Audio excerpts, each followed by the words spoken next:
Hello. Na ako i-share ninyo about sa napalit na ako sa Shopee nga naka-save ni ang usa ka headset ani sa Mercado nani siya sa mga 280. Palito lang siya kabuo.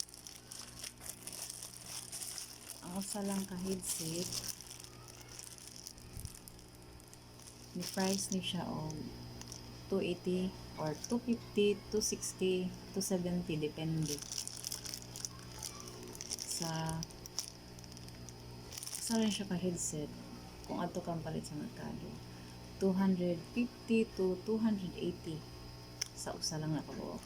Pero sa Shopee ka mo palit nani siya sa mga 89 pesos, 89 to 90, nani siya sa 90, 89 ang usa.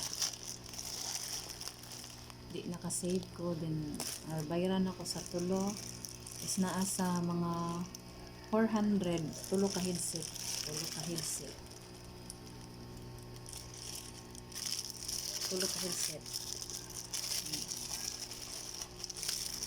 sa duha o tulo mo siyang ikaduha una kaduha ikatulong headset mas makasave mo sa Shopee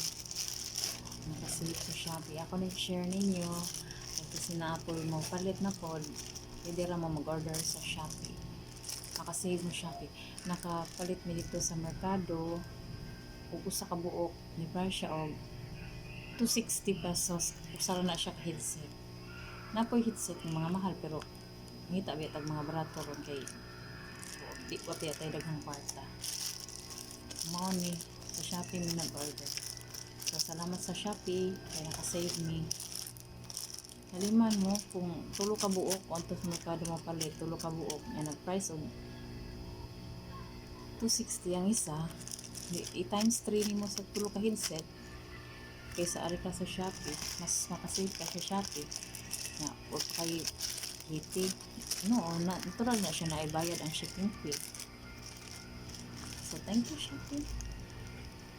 Shopee thank you.